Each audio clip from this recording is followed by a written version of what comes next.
I'm Sierra Koopman, and I'm going to be doing my presentation on the outlying issues of long-term care homes in Canada. So what is a long-term care home? So they provide assistance to anyone over the age of 18. They typically aid seniors that are over the age of 65 years old. They provide a place for residents to live, eat, and get assistance with their daily lives. They're supposed to be a place of quality care for residents, as this is now supposed to be their new home. Family members should also feel as though this is a home for their family members. This also allows for more room in hospitals, so what a long-term care home does is they place people that are in need of assistance into these homes, which clears more room in the hospitals. There's a huge problem these days with long-term care homes, which has now recently been seen because of the COVID-19 pandemic. There's been many people leaving homes, leaving many residents without any care at all. So some of the biggest problems is that there's a lack of quality of care in these homes, which is usually caused from understaff. There's also too much of a demand placed on staff. There's underfunding and poor nutrition being supplied to these residents. And typically underfunding plays a large role in the overall reason for the lack of quality of care. So the methods used were peer-reviewed journal articles along with government websites to gather and collect information on the homes. The specific scope will look at ways funding can help increase the quality of care. Studies examine nutrition habits along with nursing staff, and will typically look at how funding can help with both of those.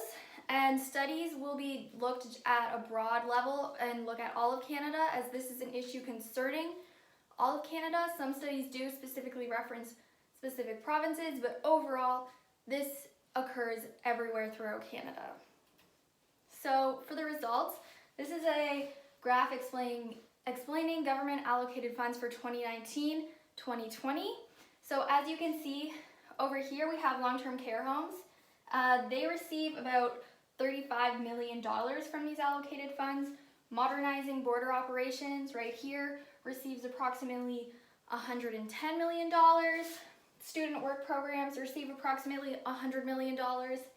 And trying to get Canadians to use zero-emission vehicles also receives $100 million. And this is based on government funds that come from approximately $5.8 billion, which is allocated differently throughout different sectors. So this is another graph. It explains average time per activity for on-floor staff of nursing homes. So this is a day shift, an 8-hour day shift. So in this big green square, this takes up personal care. So that could be changing, washing, cleaning residents. This yellow square is other, such as changing sheets and cleaning up messes. The orange square represents assistance with eating. The red square is breaks. The darker green square stands for paperwork. And in this little spliff of a square over here is socializing with residents, which accounts for approximately 1%. This is another graph. This graph is showing the percentage of residents that have different diagnoses in long-term care homes. So the number one diagnosis is dementia. Then we have impaired daily functions, impaired cognition, aggressive behavior, decreased bladder control, and the amount of people in wheelchairs. Now typically all of these you can see are over 50%, so likely there's many residents who have multiple of these diagnoses. So the nutrition in long-term care homes has been found to be pretty low. There have been studies showing that there's no menu in Canada that has actually met the DRIs that are recommended for elderly people, meaning they're lacking micro, macronutrients along with fiber. Typically in results they have shown that some homes provide $6 per meal per person, others provide up to $12 per meal per person. It just depends on the funding that the home is getting. So the other issue you have to think about with food too is that a lot of the times elderly people probably aren't eating as much, which is also could be a reason why they aren't meeting all their macro, micro, and fiber needs. So the other studies have also found that they have breakfast, lunch, dinner, and a snack, but typically the snack is pretty sugary, leaving them not very hungry for dinner. So increased funding could increase the availability of food that we can supply to these people to give them the nutrition needs that they require. So nursing staff.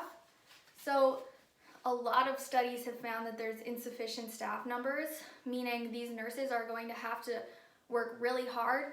There's a large ratio between nursing staff and the residents. So a lot of nurses end up leading to burnout because of the high demand of the job. They're typically on their feet all day long. So also, as you can see from the results, a lot of these residents require an extensive amount of care, from dementia to loss of bladder control to being in wheelchairs, which requires lifts and heavy lifting. So nurses give a lot of reasons as to why they do not want to work at these homes, but they also really do want to provide a great workspace for the residents, and they feel for these people, so they do get a great sense of worth out of their work. As well, increased funding will be able to supply more nursing staff to these homes, which is not fair on any of the staff or the residents that are receiving a lack of care because of understaffed. As well, nursing can be very, very demanding, so it's important that we supply nurses with what they need to get their jobs done. So some solutions could be to allocate government funds from other sectors to supply long-term care homes.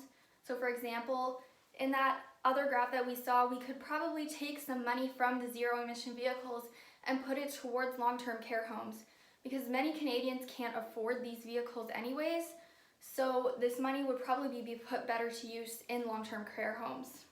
Another way we could do it is incorporate more at-home services, so such as bringing at-home services to people that are in need of it that can be at home. Some people do require extensive care and should be placed in hospitals or long-term care homes, but for those who can still stay at home and have a nurse come in to take care of them, that would be another great option to allow more people to get the care that they need, because right now we're seeing a lot of overflow in hospitals with many residents waiting to go to homes that can't, so they're stuck waiting in a hospital, which also is not fair on the hospital because they have other tasks to do as well, and there's finding many people sitting in hallways waiting for a room in hospitals.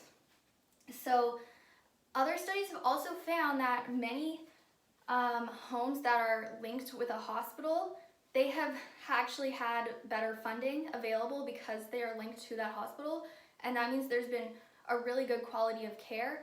I know in my hometown we have that, where our hospital also has half of a long-term care home in it, which is great because many of the people in the hospital end up waiting for long-term care homes anyway, so they place them into their long-term care home side, and they're receiving great quality of care.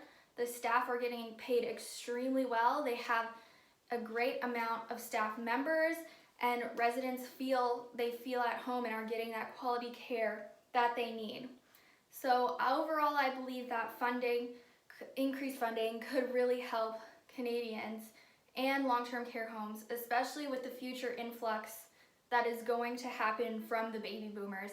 So I believe that we should prepare now before it's too late and we have many people waiting in hospitals to get into homes. Thank you.